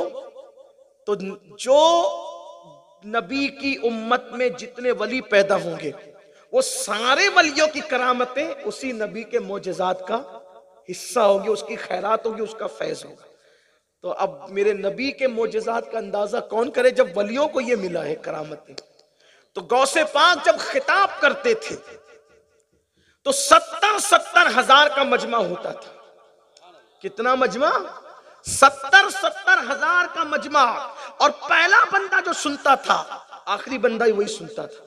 ये जाहिरी मजमा होता था, और उस महफिल में जिन्नात भी आते थे, उस महफिल में फरिश्ते भी आते थे, उस महफिल में रिजालुल गैब भी आते थे, बल्कि उस महफिल में बरकतें अता करने के लिए खुद इमामुल अंबिया सैयदुल अंबिया भी तशरीफ, और अंबिया भी आते थे महफिल की अजमत को बढ़ाने के लिए। कभी रसूलुल्लाह आ रहे तो मौला अली को साथ में लेकर, कभी रसूलुल्लाह आ रहे तो मूसा अलैहिस्सलाम को साथ में लेकर। बल्कि एक मकाम पर तो गौस पाक खुद कहते हैं कि मेरी महफिल थी वाज की, हजरत मूसा को रसूलुल्लाह साथ लाए और फरमाया, मूसा क्या इस जैसा वली आपकी उम्मत में मौजूद है? तो हजरत मूसा कहते हैं, नहीं या रसूल अल्लाह, ऐसा वली तो किसी उम्मत में मौजूद नहीं। एक मर्तबा मौला अली को साथ लेकर, देखो अली अपना बेटा खिताब करता है। ये थी गौस पाक की। तो पहला बंदा जो सुनता, गौस पाक के दौर में एक साहब ने अमल किया जिन्नात की तस्खीर का। बुलाया तो जिन्नात ने कहा इस टाइम नहीं बुलाना, अगर आइंदा बुलाओगे तो हम नहीं आएंगे। कहा क्यों? हमने तो तस्खीर का अमल किया, क्यों नहीं आएंगे? तो उन्होंने कहा हम उस वक्त तो महफिल गौसे आजम में रहते हैं, उस टाइम बुलाना नहीं। तो कहा जिन्नात भी होते? तो कहा इंसानों से ज्यादा तादाद जिन्नात की होती है। ये गौस पाक का खिताब होता था। एक मर्तबा गौस पाक बयान करते करते हवा में उड़ने लगे, कहने लगे ओ इसराइली नीचे आओ, मोहम्मदी का बयान सुनते जाओ। तो लोगों ने कहा किससे बात हो रही थी? कहा खिजर उड़ के जा रहे थे, हमने उनको नीचे बुलाया कि मोहम्मदी का बयान सुनते जाओ। गौस पाक को 70,000 का मजमा बगदाद में। अच्छा, उन्होंने खुद बयान शुरू नहीं किया, बरसों तो बयान किया ही नहीं। एक दिन रसूलुल्लाह तशरीफ लाए मौला अली के साथ, मौला अली को साथ में लेके। कहा बेटे तुम बयान क्यों नहीं करते? कहा हुजूर मैं अजमी हूँ, ये अरबी लोग हैं, इन्हें अपनी जबान पे बड़ा नाज है, मैं इनके दरमियान क्या बयान करूं? कहा बोलो।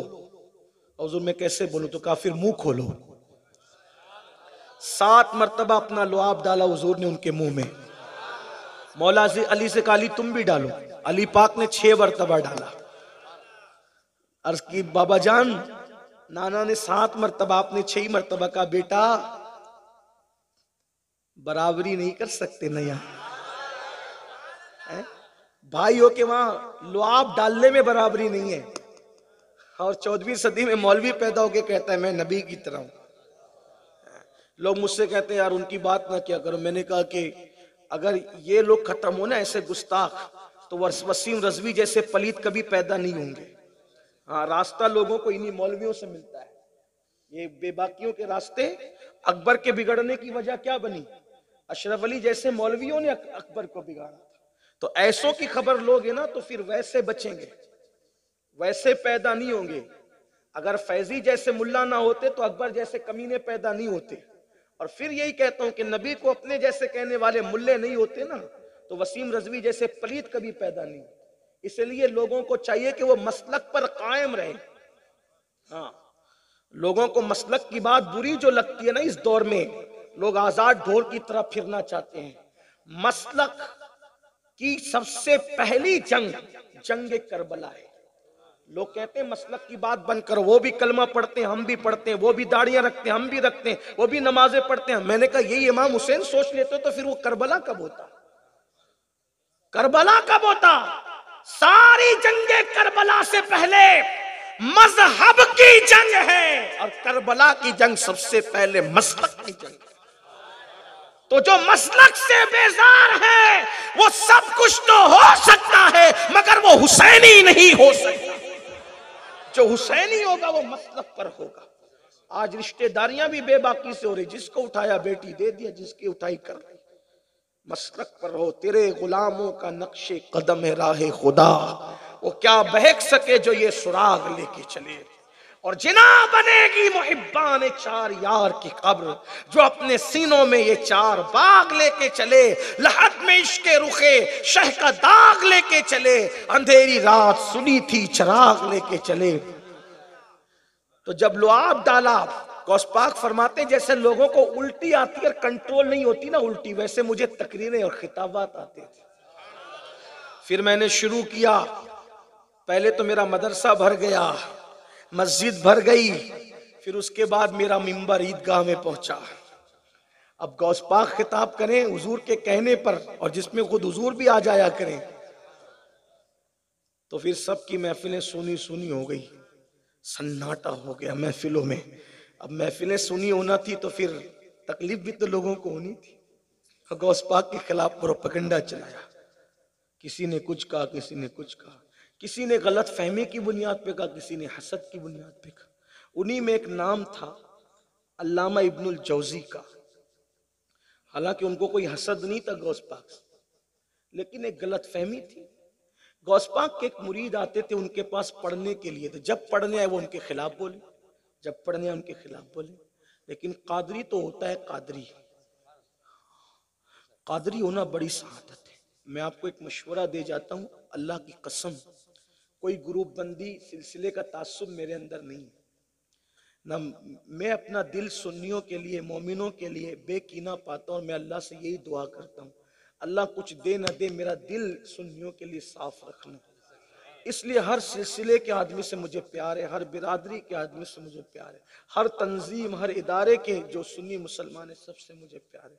मैं अल्लाह से यही दुआ करता हूँ, और आपको भी कहता हूँ, दिल साफ करो तो ईमान है, वरना नहीं। ठीक है, तो आपको ये कहता हूँ अल्हम्दुलिल्लाह। वैसे मैं चिश्ती भी हूँ, नक्शबंदी भी हूँ, रिफाई भी हूँ, शाजली और तबकाती भी हूँ। ये सारे सिलसिलों की खिलाफत मुझे हासिल है।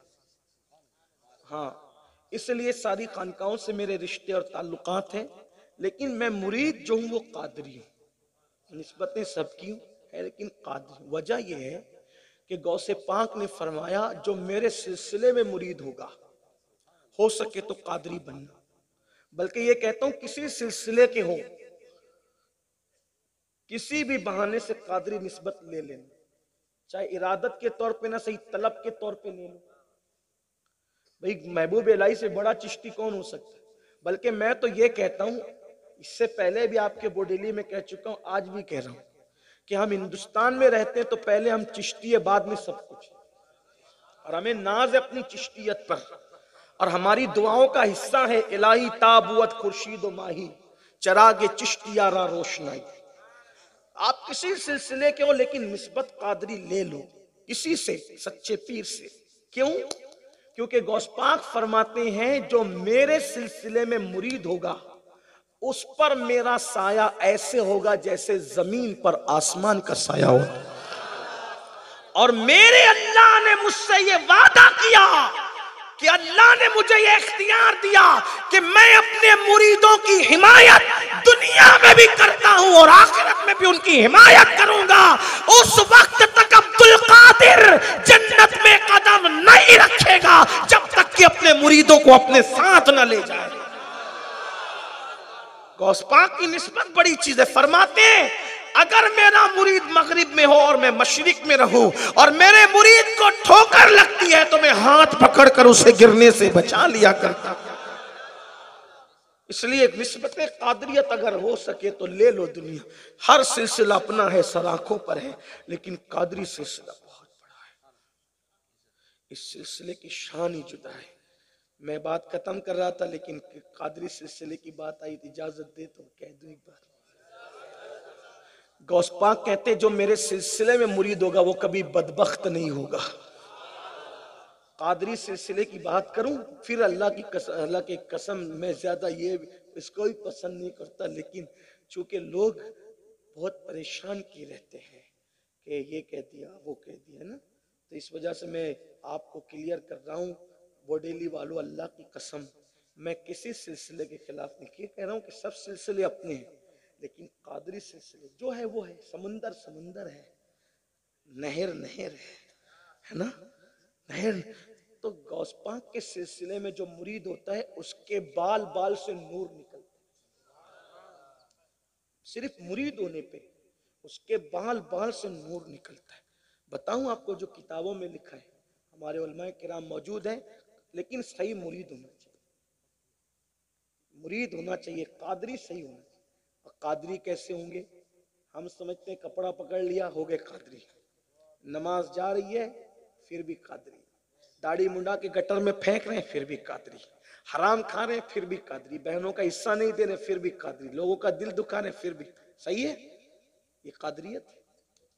कादरियत क्या है? गौस पाक खुद कहते हैं, मेरे जो मुरीद है उनकी पहचान, गौस पाक कह रहे हैं, फरमाते मेरे मुरीदों की पहचान, वो सख्त गर्मी के बड़े दिनों में नफिल रोजे रखते हैं, और वो सर्दी की लंबी लंबी रातों में कयाम करते हैं, नफिल कयाम करते हैं। ये है। और जो फर्ज फजर ना पड़े, फजर की फजर छोड़ दे सर्दियों में, वो कैसा कादरी? आप जानो, गौस पाक जानो, मैंने जो बात सच्ची कहनी थी कह दी। हाँ, इसलिए कि कपड़े पकड़ के कोई कादरी नहीं होता, कादरियत का ताल्लुक तो कल्ब से होता है। हाँ, झूठ नहीं बोलेंगे, सारी जिंदगी झूठ ही बोलते फिर रहा है। मैं तो लोगों से ये कहता हूं, कादरियत का ढोंग ना रचाओ। अरे मेरे गौस का दामन में अल्लाह ने वो शान रखी है कि चोर पकड़ ले तो कुतुब बने कुतुब। तुमने कौन सा दामन पकड़ा कि अभी तक नमाजी ना बने? जुमा की 2 रकअत पढ़ के ऐसे भागते हो जैसे स्कूल की छुट्टी होने पर क्लासरूम से बच्चे भागते हैं। ये कोई कादरियत है? कादरियत क्या है? मौसम से एंजॉय करो, गर्मी के मौसम में नफिल रोजे रखो, ये कादरियत है। होठ खुश्क हो जाए पानी से, कादरियत इसका नाम है। चेहरे उतर जाए भूख से, कादरियत इसका नाम है। लोग कहते गौस पाक मुर्गी खाते थे गौरानी, मैंने कहा तुझे यही याद रहा? अरे गौरानी मुर्गियां आखिरी उम्र में खाई, जब अल्लाह ने कस्में दे के खिलाया तो खाई, वरना 36 साल तक बगदाद के जंगलों में भूखे प्यासे फिरते रहे, दरख्त की पत्तियां खाते रहे, घास खाते रहे, आखिरी उम्र तक गर्दन हरी रही घास की वजह से। आप क्या समझते हैं? हर दिन नया लिबास पहनते थे। मैंने कहा मेरे अल्लाह के बंदे, वो आखिरी उम्र की बात है। गौस पाक कहते हैं जब मैं मुजाहिदा करता था तो एक लुंगी के अलावा ऊपर का कुर्ता भी मुझे मयस्सर नहीं आता था। भूख प्यास की वजह से मैं बेहोश होकर जमीन पे गिर पड़ता था। मुझे चरवाहे लकड़हारे उठा के ले जाते थे, मुर्दा समझ के मुझे गुस्ल देने के लिए डाल देते थे। मैं आंख खोल के कहता था क्या कर रहे हो? तो क्या अजनबी तू तो मर चुका था। मैं मस्ताना वार नारे लगा के नंगे पैर नंगे बदन जंगलों में जाता था। मैंने अल्लाह की इबादत में इतनी तकलीफ और इतनी मुशक्कतें उठाई है, अगर वो तकलीफ किसी पहाड़ पे डाल दी जाए तो पहाड़ भी रेजा रेजा हो जाए। ये मेहनतें पैदाइशी वली थे, क्या जरूरत थी इतनी तकलीफ उठाने की? क्योंकि जिनको अल्लाह से जितनी मोहब्बत होती है वो उतनी इबादत ज्यादा करते। आजकल का हाल तो ये नहीं, हम तो अल्लाह तक पहुंच गए, हमें जरूरत क्या है नमाज की? मैंने कहा वाह साहब, जो मोहरे विलायत लेकर आया वो सारी जिंदगी इबादत करता रहा। जो पहुंचते हैं वो तो ज्यादा कोशिश करते हैं, जो जिसको ज्यादा मोहब्बत करता है वो उसको ज्यादा तोहफे भेजता है। बहरहाल तो बात दूर निकली। मैं क्या अर्ज कर रहा था कि कादरियों के जिस्म से, अब कादरी सही बनना आपका काम है। थोड़ा जरा ना पीरों के पास बैठकर, जो भी आपके पीरों मुर्शिद हो, मैं तो किसी पीर का मुखालिफ नहीं हूँ, फिर कहता हूँ अल्लाह जानता है, आपको खुसरो बन जाना है। बस आपको क्या बनना? खुसरो। आपका पीर महबूब इलाही है, पीर को बदलने की जरूरत नहीं है, आप अपने आप को बदले। आप खुसरो बने, आपको महबूब इलाही कोई मिल ही जाएगा। हाँ, लेकिन खुसरो बनना पड़ेगा। अब आप कहेंगे ये खुसरो क्या है? मैंने कहा अभी ये खुसरो को छेड़ेंगे तो फिर उसके बाद आपको एक दूसरा उन्वान शुरू करना पड़ेगा। लेकिन ये नहीं कहता, इसलिए इतना कहता हूं, खुसरो को अपने पीर से प्यार इतना था कि हजरत महबूब इलाही कहते थे अगर शरीयत की मुमानियत न होती तो मैं वसीयत कर जाता कि मुझे और खुसरो को दोनों को एक कब्र में दफन कर दो। हाँ, आज पीर के नाम पर रसूल पीर के नाम पे क्या लोग रसूलुल्लाह के नाम पे कुछ लेने देने को तैयार नहीं रहते, नींद कुर्बान करने। खुसरो वो थे कि एक मरतबा हजरत महबूब इलाही, क्योंकि हजरत महबूब इलाही के उर्स के दिन भी चल रहे हैं, तो हजरत महबूब इलाही की बारगाह में एक सैयद साहब आए, उनकी बेटी की शादी थी। तवज्जे करना, सर्दी है ना, लेकिन बात करूं ना, मैं कर सकता हूँ। हाँ, तो अभी बोडेली 6 महीने के बाद ही आना, अभी नहीं आना, यानी और उसके बाद इंशाअल्लाह। हाँ, तो कुछ बात कर लेते हैं। हालांकि मौलाना की बात गुफ्तगू बहुत अच्छी गुफ्तगू होती है मौलाना की, मिसबाई साहब की, उनकी गुफ्तगू के बाद मेरी गुफ्तगू की कोई जरूरत और हाजत नहीं है। 1 साल के बाद की बाद ना मेरे भाई, यार तुम पकड़ लेते हो बात। ये हमारे पुराने साथी लोग हैं, ये बहुत पकड़ते हैं, मुझे भी अच्छा लगता है। कुछ अपने होते हैं जो बेतकल्लुफ होते हैं। तो मैं बात क्या कर रहा था, महबूब इलाही का जिक्र। हज़रत महबूब इलाही के बाद एक सैयद साहब आए, उनकी बेटी की शादी थी।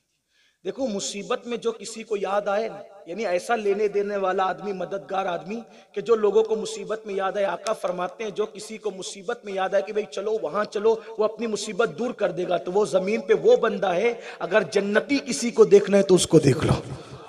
जो लोगों को मुसीबतों में याद आता है ना, वो जन्नती बंदा है। तो हजरत महबूब इलाही याद है सैयद साहब को, बेटी की शादी चलते हैं, आए हुजूर मेरी बेटी की शादी है। बाबा आज कुछ नहीं खानका में, लेकिन रुको देखते हैं क्या होता है। इत्तेफाक से पूरा दिन कोई आया ही नहीं, यानी जो नजर पेश करता नजराना, जो नजराने का सिस्टम था ना अल्लाह वालों के यहाँ, तो ये था कि चूंकि अल्लाह वाले गरीबों के और अमीरों के दोनों के पीर होते थे, तो वो क्या करते थे, मालदारों से लेकर गरीबों को देते थे। ये सिस्टम था नजराने का। तो इंतजार किया कि भाई नजराना आएगा तो हम तुम्हें देंगे। बहरहाल उस दिन कोई आया ही नहीं। तो सरकार महबूब इलाही ने क्या किया, फरमाया बाबा मेरे पास कुछ नहीं है, लेकिन आप सैयद हो, आए हो तो खाली हाथ कैसे लौटाऊं। हालांकि वो भी सैयद थे, और महबूब इलाही तो ऐसे सैयद थे कि अइम्मे अहले बैत, सारे अइम्मे अहले बैत उनके शजरे नसब में मौजूद है। हाँ, इतना मजबूत शजरा नसब है आपका कि सारे अइम्मे अहले बैत आपके शजरा नसब में मौजूद है, इमाम तकी नकी तक। हाँ, बहुत मजबूत है। हालांकि जो भी है रसूलुल्लाह की आल सब काबिल एहतराम है, लेकिन जिसके नसब नामे में 10 अइम्मे अहले बैत के नाम आए, जाहिर सी बात है वो महबूब इलाही का शजरा है।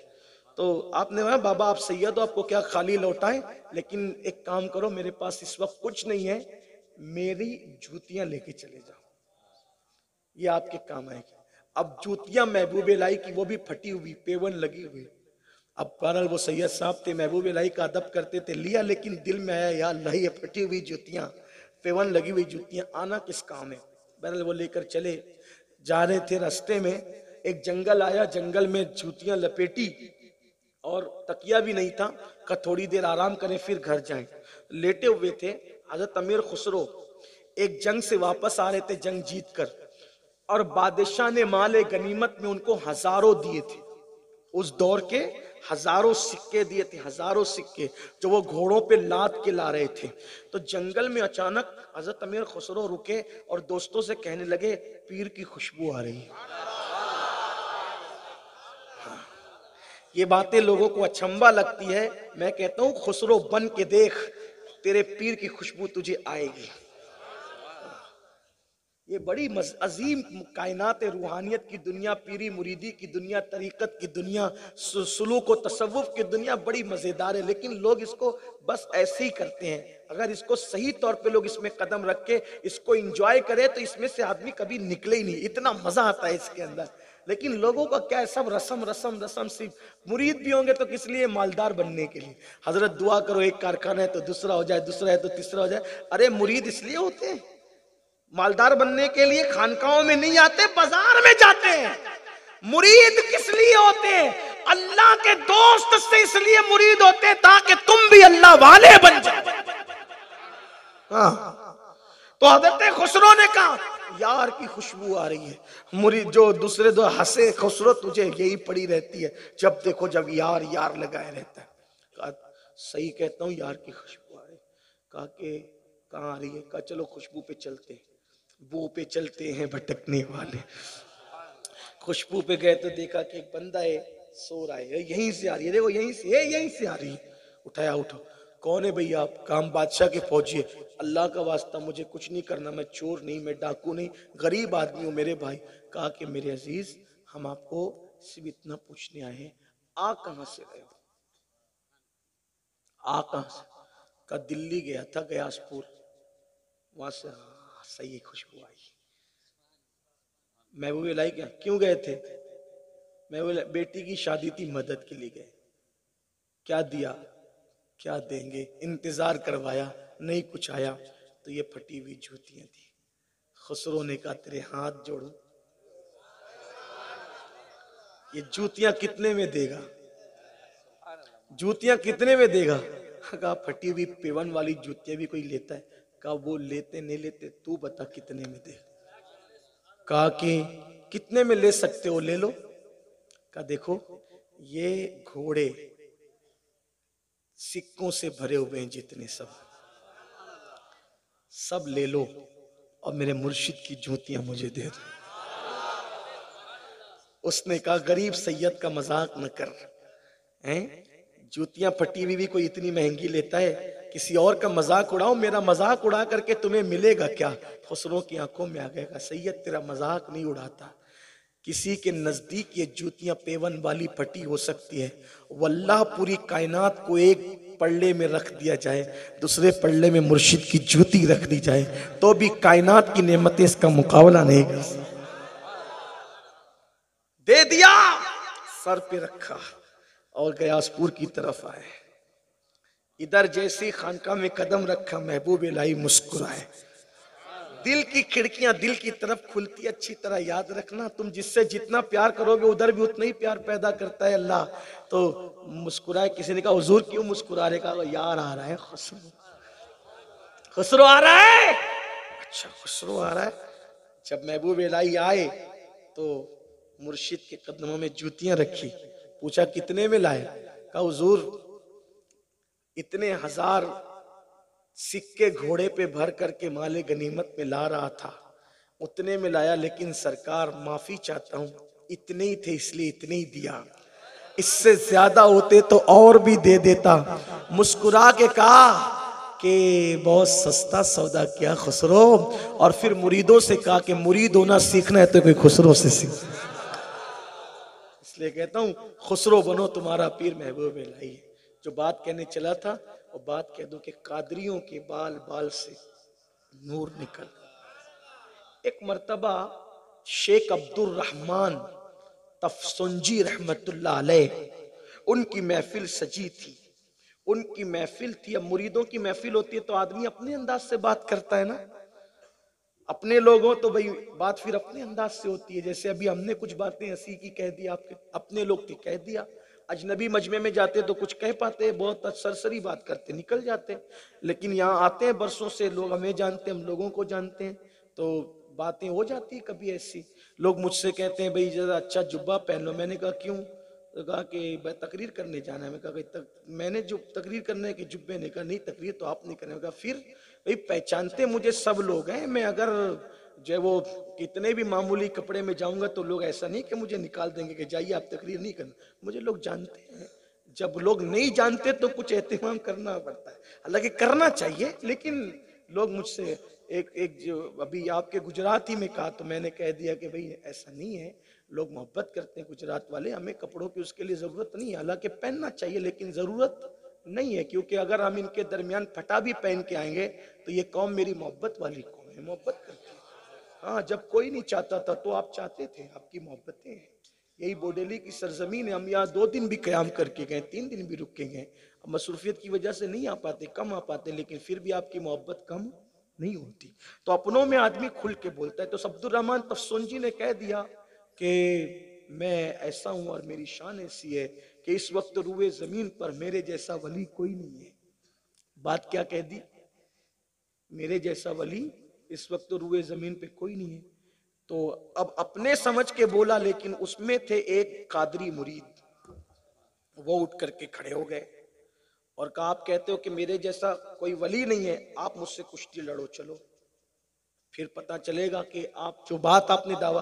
और अपनी चादर उतार के फेंक दी, अपनी चादर उतार के। तो जो अब जाहिर सी बात है, पीर की महफिल, पीर को कोई चैलेंज करे मेरे साथ कुश्ती लड़ो, मैं पछाड़ दूंगा तुम्हें, तुमने क्या कह दिया ये बात। तो उन्होंने जब मुरीदीन के थोड़े से त्योरी चढ़ी तो आपने फरमाया कि तुम चुप रहो, मैं बात करता हूँ। देखो सच्चे लोग एतराफ करते हैं, वहां तासुब नहीं होता ना। फरमाया कि तू किसका मुरीद है पहले ये बता। कहा कि तेरे बाल बाल से मैं नूर देख रहा हूं, तेरे बाल बाल से नूर छन के निकल रहा है। जब तू ऐसा है ना तो तेरा पीर कैसा होगा मुझे अंदाजा है इसका। तो कहा मैं गौस पाक शेख अब्दुल कादिर जिलानी का मुरीद कादरी हूं, शुक्र है रब्बे कदीर का, दामन है मेरे हाथ में पीराने पीर का। कहा मेरे पीर शेख अब्दुल कादिर जिलानी उनका मुरीद हूं, कुश्ती लड़ो वरना ये चादर नहीं ओढ़ोगा। भाई तू चादर ओढ़ ले। कहा नहीं, हम जो एक बार उतार के फेंक देते दोबारा नहीं पहनते। कहा अच्छा तू ओढ़ तो ले, बाद में बात करेंगे। तो उन्होंने वहीं खड़े खड़े कहा उनकी बीवी से, जरा मेरी गुदड़ी लाओ। तो गैब से एक हाथ आया और उसमें गुदड़ी आई, वो पहन लिया। ओ और मुतासिर हुए कि ये तो और बड़ा है, अभी तो नूर छन रहा था, ये तो पता नहीं इसका घर का है, वहां से गुदड़ी मंगाया। और इसकी कादरी की बीवी भी कितनी रूहानियत पे फाइज है कि वहां से हाथ बढ़ा के दिया, इसने यहां से ले लिया। कहा कि भाई तू है बड़ा मजबूत, तेरा पीर भी ज्यादा मजबूत होगा, लेकिन मुझे हैरत इस बात पर है कि रसूलुल्लाह के दरबार में मेरा आना जाना होता है, तेरा पीर ना मुझे कभी जाते हुए मिला ना कभी आते हुए मिला। इसलिए कि अगर कोई ये कहे कि भाई मैं बुडली के फला मोहल्ले में रहता हूं और पंजवक्ता नमाजी हूं, तो दूसरे नमाजियों को हैरत तो होगी ना। भाई अगर आप नमाजी होते कभी तो ना जाते मिलते, तो आते जाते में कभी तो मुलाकात होती, और अगर ना आते में होती ना जाते में होती तो यार मस्जिद तो एक ही है ना, मस्जिद में तो कभी मुलाकात होती नमाजी की नमाजी से। हैरत तो इस पर है कि यार तुम्हारा पीर है इतना, जब तुम इतने बड़े हो कि नूर छन छन के निकल रहा है, तो तुम्हारा पीर तो वाकई बहुत बड़ा है। लेकिन मुझे हैरत इस पे कि जब मैं रसूलुल्लाह के दरबार में जाता हूं तो ना कभी जाते हुए मुलाकात हुई, ना कभी आते हुए मुलाकात हुई, ना कभी वहां महफिल में मुलाकात हुई। मुझे हैरत, इधर ये बात हो रही थी गौस पाक में, उधर का जाओ। वो मेरा मुरीद जो है ना अब्दुल रहमान तफसुंजी से जरा मुकालमे बाजी कर रहा है, और अब्दुल रहमान उससे कह रहा है कि तेरा पीर ना जाते मिला ना आते मिला, तुम वहां जाओ, पहुंचो, और पहुंच करके उनसे कहना कि फुला दिन आप जब रसूलुल्लाह के दरबार में गए थे तो आपको खिलात मिली थी, उसके किनारे पर ये सूरत लिखी थी, उसका कलर ऐसा था, उसको किसी ने दिया था, सारी बातें करके भेजी। वो आगे काम गौस पाक के मुरीद है, आप ये बातें कर रहे, मेरे मुर्शिद ने भेजा है। और आप कहते हो ना जाते मिले ना आते मिले, तो जाते आते नहीं मिले, उसकी वजह ये गौस पाक हमारे मुर्शिद कहते हैं आपको कि आपको एक खिलात मिली थी, उसका रंग ये था, उसके किनारे पर ये सूरत लिखी थी। कहा बिल्कुल मिली थी, लेकिन ये तो मैं जानता हूं बस, और कोई नहीं जानता, तुम्हारे पीर को कैसे पता। कहा जिन हाथों ने दिया था, जिन हाथों ने दिया था उसको पहचानते हो? कहा नहीं, हाथ दिखे थे, देने वाला पर्दे में था। कहा उसी को शेख अब्दुल कादिर जिलानी। अल्लाह अकबर, या रसूल अल्लाह, जिंदाबाद जिंदाबाद। कहा वो मेरे मुर्शिद के हाथ से मिली थी। और तुम जो कहते हो ना कि ना जाते मिले ना कभी आते मिले, तो तुम आते जाते हो, वो 24 घंटे वही रहते हैं, और तुम कहते हो कि कभी दरबार में मुलाकात ना हुई। अरे तुम दर में बैठते हो, वो घर में बैठता है। जो दर पे बैठे घर वाले से उसको क्या निस्बत? ये है गौसे आज़म शेख अब्दुल कादिर जी। इसीलिए कादरी कर कादरी रख, कादरियों में उठा कद्र अब्दुल कादिर कुदरत नुमा के वास्ते, मुस्तफा के तने बेसाया का साया देखा। जिसने देखा मेरी जान जलवे से बा तेरा, अल्लाह से दुआ है अल्लाह मुझे और हमारी कयामत तक नस्लों को गौसे पाक का कादरी गुलाम बना करके रखे, दुनिया में भी कादरियत पर रखे, मौत भी कादरियत में दे, महशर में भी कादरी बना करके उठाए, और कादरी झंडे के नीचे अल्लाह उनके नाना के सदके हमें जन्नत नसीब फरमाए। उनके नाना के पड़ोस में मेरे इमाम कहते हैं जो तेरा तिफल है कामिल है या गौस, तुफैली का लक़ब वासिल है या गौस। और कहते हैं कोई वो बहुत अच्छा शेर कहा है कि इशारे में किया जिसने कमर चाक, इशारे में किया जिसने कमर चाक, तो उस माह का महे कामिल है या गौस। और कहते हैं उलूहियत ही एक अहमद ने न पाई, नबूवत ही से तू आतिल है या गौस। सहाबियत फिर ताबईयत, फिर आगे कादरी मंजिल है या गौस। और कहते हैं कि हजारों ताबई से तू फजूतर, ये तबका मुजमलन फाजिल है या गौस। और मक्ते हैं बहुत खूबसूरत बात कही, गौस पाक ने कहा कि तुम मुझसे जो मांगोगे मैं तुमको दूंगा। अब मांगना क्या, तो कहते हैं कहा तूने कि जो मांगो मिलेगा। क्या कहा तूने कि जो मांगो मिलेगा, रजा तुझसे तेरा साइल है या गौस। आप भी कह लें कहा तूने कि जो मांगो मिलेगा, गदा तुझसे तेरा साइल है या गौस। या गौस हम आपको आप ही से मांगते, आपका साया में अता फरमाए। गुफ्तगू के दरमियान कोई गलती हो तो अल्लाह माफ फरमाए। अस्तगफिरुल्लाह रब्बी मिन कुल्लि ज़म्बिन व अतूबु इलैहि व मा अलैना इल्लल